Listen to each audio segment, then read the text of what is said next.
ಎಲ್ಲರಿಗೂ ನಮಸ್ಕಾರ. Welcome back to my channel. ಇವತ್ತಿನ ನನ್ನ ವಿಡಿಯೋದಲ್ಲಿ ಚಿಕನ್ ಗೊಜ್ಜು ಮಾಡಿದ್ದೀನಿ. ಹೇಗೆ ಮಾಡೋದು ಅಂತ ನೋಡ್ಕೊಂಬರೋಣ ಬನ್ನಿ.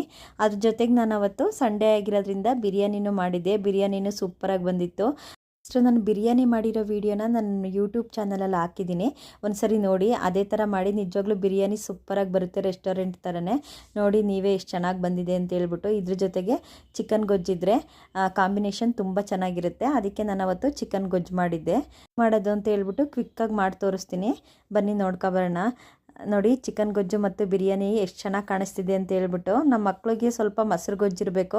ನಾನು ಯಾವಾಗ ಬಿರಿಯಾನಿ ಮಾಡಿದರೂ ಸ್ವಲ್ಪ ಮೊಸರು ಗೊಜ್ಜು ಕೂಡ ಮಾಡ್ತೀನಿ. ಫಸ್ಟ್ನೇದಾಗಿ ನಾನಿಲ್ಲಿ ಆಲ್ರೆಡಿ ರುಬ್ಕೊಬಿಟ್ಟಿದ್ದೀನಿ, ನಿಮಗೆ ಬೋರ್ ಮಾಡೋದು ಬೇಡ ಅಂತ ಹೇಳ್ಬಿಟ್ಟು. ಸಾಂಬಾರು ಸೊಪ್ಪು, ಪುದೀನ, ಹಸಿರು ಮೆಣಸಿಕಾಯಿ ಮತ್ತು ಬೆಳ್ಳುಳ್ಳಿ, ಶುಂಠಿ ಇಷ್ಟನ್ನು ರುಬ್ಲಿಕ್ಕೆ ಹಾಕಿದ್ದೀನಿ. ನೆಕ್ಸ್ಟ್ ಒಂದು ಪ್ಯಾನ್ ತೊಗೊಬಿಟ್ಟು ಅದಕ್ಕೆ ಎಣ್ಣೆ ಹಾಕಿ, ನೋಡಿ ಎಣ್ಣೆ ಕಾಯ್ಲಿಕ್ಕೆ ಇಡೋಣ. ಸ್ವಲ್ಪ ಎಣ್ಣೆ ಕಾಯ್ದಾದ್ಮೇಲೆ ನಾನಿಲ್ಲಿ 2 ಚಕ್ಕೆ, 2 ಲವಂಗ ಮತ್ತು ಅನಾನಸ್ ಹೂವು ಒಂದು ಮರಾಠಿ ಮೊಗ್ಗು ಇಷ್ಟನ್ನ ನಾನು ಹಾಕ್ತೀನಿ. ನಾನು ರುಬ್ಲಿಕ್ಕೆ ಚಕ್ಕೆ ಲವಂಗ ಹಾಕಿಲ್ಲ, ಬರೀ ಒಗ್ಗರಣೆಗೆ ಮಾತ್ರ ಹಾಕ್ತಿದ್ದೀನಿ. ಅದ್ರ ಫ್ಲೇವರು ಎಣ್ಣೆಲಿ ಬಿಟ್ಕೊಂಡ್ರೆ ನಿಜ ಅದ್ರದ್ದೊಂಥರ ಟೆಕ್ಸ್ಚರ್ ಚೆನ್ನಾಗಿರುತ್ತೆ. ಅದಕ್ಕೋಸ್ಕರ ನಾನು ಅದನ್ನ ರುಬ್ಲಿಕ್ಕೆ ಹಾಕಿಲ್ಲ. ನೆಕ್ಸ್ಟ್ ನಾನಿಲ್ಲಿ ಒಗ್ಗರಣೆಗೆ ಈರುಳ್ಳಿ, ಒಂದು ಹಸಿರು ಮೆಣಸಿಕಾಯಿ, ಟೊಮೊಟೊ ಮತ್ತು ಕೊತ್ತಂಬರಿ ಸೊಪ್ಪು ಹೆಚ್ಚಿಟ್ಕೊಂಡಿದ್ದೀನಿ. ನೋಡಿ ಇವಾಗ ಈರುಳ್ಳಿನ ಫಸ್ಟು ಹಾಕ್ತಾಯಿದ್ದೀನಿ. ಇದೊಂದು ಸ್ವಲ್ಪ ಫ್ರೈ ಆಗಬೇಕು, ಒಂದು 2 ಮಿನಿಟ್ಸ್ ಫ್ರೈ ಆಗಲಿ. ಅದ್ರ ಜೊತೆಗೆ ರುಬ್ಬಿಟ್ಕೊಂಡಿದ್ದೀನಲ್ಲ ಸಾಂಬಾರು ಸೊಪ್ಪು, ಪುದೀನ, ಹಸಿರು ಮೆಣಸಿಕಾಯಿ, ಬೆಳ್ಳುಳ್ಳಿ, ಶುಂಠಿ ಇಷ್ಟು ಆಗಿ ರುಬ್ಬಿಟ್ಕೊಂಡಿದ್ದೀನಿ, ಅದನ್ನು ಹಾಕ್ತಾಯಿದ್ದೀನಿ. ಅದಾದಮೇಲೆ ಅದ್ರ ಜೊತೆಗೇ ಟೊಮೊಟೊ ಹಾಕ್ತಾಯಿದ್ದೀನಿ. ಇದಿಷ್ಟು ಹಸಿ ವಾಸನೆ ಹೋಗೋವರೆಗೂ ಚೆನ್ನಾಗಿ ಫ್ರೈ ಮಾಡಬೇಕು. ನೋಡಿ ಇವಾಗ ಒಂದು ಸ್ವಲ್ಪ ಸಾಲ್ಟು ಮತ್ತು ಅರಿಶಿನ ಪೌಡ್ರ್ ಹಾಕ್ತಾಯಿದ್ದೀನಿ. ಇವೆರಡನ್ನೂ ಹಾಕ್ಬಿಟ್ಟು ಚೆನ್ನಾಗಿ ಫ್ರೈ ಮಾಡೋಣ, ಹಸಿ ವಾಸನೆ ಹೋಗೋವರೆಗೂ. ನಾನಿಲ್ಲಿ ಫ್ರೈ ಮಾಡಿದ್ದೀನಿ, ವಿಡಿಯೋನ ಬೇಗ ತೋರಿಸಿದ್ದೀನಿ. ನೆಕ್ಸ್ಟು ಒಂದು 5 ನಿಮಿಷ ಫ್ರೈ ಆದಮೇಲೆ ಇವಾಗ ನೋಡಿ ಅದು ಎಣ್ಣೆ ಬಿಟ್ಕೊಂಡಿರುತ್ತೆ ಹಸಿ ಖಾರದಲ್ಲಿ.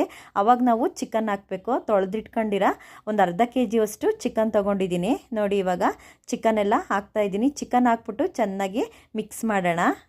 ಚಿಕನ್ನು ಆ ಒಗ್ಗರಣೆ ಹಾಕಿರೋ ಖಾರದಲ್ಲಿ ಚೆನ್ನಾಗಿ ಮಿಕ್ಸ್ ಆಗಬೇಕು ಒಂದು 5 ನಿಮಿಷ. ಇದನ್ನು ಚೆನ್ನಾಗಿ ಮಿಕ್ಸ್ ಮಾಡಾದ್ಮೇಲೆ 5 ನಿಮಿಷ ಚೆನ್ನಾಗಿ ಫ್ರೈ ಮಾಡಿ ಅದನ್ನು ನೀರು ಬಿಟ್ಕೊಳ್ಳೋ ಥರ. ನೆಕ್ಸ್ಟು ನಾನು ಇಲ್ಲಿ ಇದಕ್ಕೆ ಆದಿಯವ್ರದ್ದು ಚಿಕನ್ ಮಸಾಲ ಹಾಕ್ತಾಯಿದ್ದೀನಿ. ಅದ್ರ ಜೊತೆಗೆ ಸ್ವಲ್ಪ ಗರಂ ಮಸಾಲ ಹಾಕಿದ್ದೀನಿ ಮತ್ತು ಮನೇಲಿ ಮಾಡಿರೋಂಥ ಧನಿಯಾ ಪೌಡ್ರು ಮತ್ತು ಚಿಲ್ಲಿ ಪೌಡ್ರ್ ಹಾಕ್ತಾಯಿದ್ದೀನಿ. 4 ಹಾಕಿದ್ದೀನಿ. ಒಂದು ಚಿಕನ್ ಪೌಡರು ಮತ್ತು ಗರಂ ಮಸಾಲ, ಧನಿಯಾ ಪೌಡರು ಮತ್ತು ಚಿಲ್ಲಿ ಪೌಡ್ರು, ಈ 4 ಪೌಡ್ರ್ ಹಾಕ್ಬಿಟ್ಟು ಚೆನ್ನಾಗಿ ಮಿಕ್ಸ್ ಮಾಡೋಣ. ನೋಡಿ ಇವಾಗ ನಾನೊಂದು ಚೆನ್ನಾಗಿ ಮಿಕ್ಸ್ ಮಾಡ್ತಾಯಿದ್ದೀನಿ. ಇದು ಮಿಕ್ಸ್ ಮಾಡಬೇಕಾದ್ರೆ ಕರೆಕ್ಟಾಗಿ ನಾವು ಸ್ಟವ್ನ ಮೀಡಿಯಮ್ ಫ್ಲೇಮಲ್ಲಿ ಇಟ್ಕೊಂಡಿರಬೇಕು. ಉರಿ ಜಾಸ್ತಿ ಹಾಕೊಂಡು ಮಿಕ್ಸ್ ಮಾಡಿದ್ರೂ ಚೆನ್ನಾಗಿರುತ್ತೆ. ಫ್ರೈ ಮಾಡಬೇಕು, ಯಾಕಂದರೆ ಚಿಕನ್ನಲ್ಲಿ ಸ್ವಲ್ಪ ಹೊಲ್ಸ್ ಸ್ಮೆಲ್ ಇರೋದ್ರಿಂದ ಉರಿ ಜಾಸ್ತಿ ಕೊಟ್ಟಷ್ಟು ಹೊಲ್ಸ್ ಸ್ಮೆಲ್ಲೆಲ್ಲ ಹೋಗುತ್ತೆ. ಇಲ್ಲಿ ಒಂದು 10 ನಿಮಿಷ ಈ ಥರ ಮೀಡಿಯಮ್ ಫ್ಲೇಮಲ್ಲಿ ಚೆನ್ನಾಗಿ ಫ್ರೈ ಮಾಡಿದ್ದೀನಿ. ಇವಾಗ ನೋಡಿ ನಾವೊಂದು ಪ್ಲೇಟ್ ಮುಚ್ಚಿಬಿಟ್ಟು ಇಡೋಣ, ಯಾಕಂದರೆ ಇನ್ನೂ ಒಂದು 5 ನಿಮಿಷ ಅದು ಆ ಮಸಾಲೆ ಜೊತೆ ಚೆನ್ನಾಗಿ ಫ್ರೈ ಆಗಬೇಕು. ಇವಾಗ ನೋಡಿ ಮತ್ತು ನಾನು ನೋಡಿ, ನೀವು ತಿಕ್ನೆಸ್ ಬೇಕು ಇನ್ನು ಸ್ವಲ್ಪ ಅನ್ನೋದಾದರೆ ನೀರು ಹಾಕ್ಬೇಡಿ, ಅದು ಸರಿ ಹೋಗುತ್ತೆ. ನಾನಿಲ್ಲಿ ಜಾರ್ ತೊಳೆದಿರೋ ನೀರು ಹಾಕ್ತಿದ್ದೀನಿ, ಯಾಕಂದರೆ ನನಗೆ ಒಂದು ಸ್ವಲ್ಪ ಗೊಜ್ಜು ಜಾಸ್ತಿ ಬೇಕಿತ್ತು, ಅದಕ್ಕೆ ಸ್ವಲ್ಪ ನೀರು ಹಾಕತ್ತಿದ್ದೀನಿ.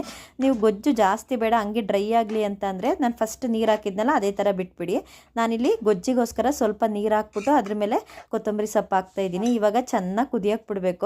ಇವಾಗ ನೀರು ಹಾಕಾದ್ಮೇಲೆ ಒಂದು 10 ನಿಮಿಷ ಚೆನ್ನಾಗಿ ಕುದಿಯೋಕೆ ಬಿಡಿ. ಅದ್ರ ಜೊತೆ ನಾನಿಲ್ಲಿ ಸ್ವಲ್ಪ ಕಸ್ತೂರಿ ಮೇಥಿ ಹಾಕತ್ತಿದ್ದೀನಿ. ಕಸ್ತೂರಿ ಮೇಥಿ ಹಾಕೊಳ್ಳೋದ್ರಿಂದ ಚಿಕನ್ ಸಾಂಬಾರಾಗಲಿ ಚಿಕನ್ ಗೊಜ್ಜಿಗೆ ಆ ಕಸ್ತೂರಿ ಮೇಥಿ ಹಾಕೊಳ್ಳೋದ್ರಿಂದ ನಮಗೊಂದು ಒಳ್ಳೆ ಫ್ಲೇವರ್ ಕೊಡುತ್ತೆ.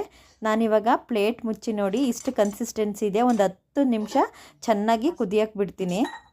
10 ಮಿನಿಟ್ಸ್ ಆಗಿದೆ ನೋಡಿ, ಕುದ್ದಿದೆ. ಕನ್ಸಿಸ್ಟೆನ್ಸಿ ಇಷ್ಟು ಬಂದಿದೆ, ಇಷ್ಟು ಬಂದರೆ ಸಾಕು. ಯಾಕಂದರೆ ಇದು ಬೇಯೋ ಅಷ್ಟರಲ್ಲಿ ಬೆಂದು ಈ ಥರ ತಿಕ್ನೆಸ್ ಬರುತ್ತೆ. ನಾನು ಅದಕ್ಕೆ ಸ್ವಲ್ಪ ನೀರು ಹಾಕ್ಕೊಂಡೆ. ನಾವು ಫಸ್ಟ್ ಮಾಡ್ದಂಗೆ ಮಾಡಿದರೆ ಇನ್ನೂ ಡ್ರೈ ಆಗ್ತಾಯಿತ್ತು. ಅದ್ರ ಜೊತೆಗೆ ನೋಡಿ ಬಿರಿಯಾನಿನೂ ರೆಡಿ ಮಾಡಿದ್ದೀನಿ. 2 ಕಾಂಬಿನೇಷನು ನಿಜವಾಗ್ಲೂ ತುಂಬ ಚೆನ್ನಾಗಿರುತ್ತೆ. ಒಮ್ಮೆ ಟ್ರೈ ಮಾಡಿ ನೋಡಿ ಈ ಥರನೂ ಚಿಕನ್ ಗೊಜ್ಜು.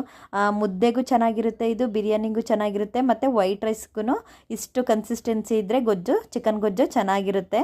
ನಾನು ಮಾಡ್ತಿರೋ ವೀಡಿಯೋಸ್ ನಿಮಗೆಲ್ಲ ಇಷ್ಟ ಆದರೆ ದಯಮಾಡಿ ನನ್ನ ಚಾನಲ್ನ ಸಬ್ಸ್ಕ್ರೈಬ್ ಮಾಡಿ, ಒಂದು ಲೈಕ್ ಕೊಡಿ, ವಿಡಿಯೋ ಫುಲ್ ನೋಡಿ. ಚಿಕನ್ ಗೊಜ್ಜು ನೋಡಿ ಎಷ್ಟು ಚೆನ್ನಾಗಿ ಕಾಣಿಸ್ತಿದೆ ಅಂತ ಹೇಳ್ಬಿಟ್ಟು. ಟೇಸ್ಟ್ ತಿನ್ಲಿಕ್ಕೆ ಮಾತ್ರ ಅಲ್ಲ, ತಿನ್ನಲಿಕ್ಕೂ ಸೂಪರಾಗಿತ್ತು. ನಾನು ಮಾಡ್ತಿರೋ ರೆಸಿಪಿನ ನೀವು ಒಂದ್ಸರಿ ಟ್ರೈ ಮಾಡಿ, ಆಮೇಲೆ ನನ್ನ ಚಾನಲ್ನ ಸಬ್ಸ್ಕ್ರೈಬ್ ಮಾಡಿ. Thank you all.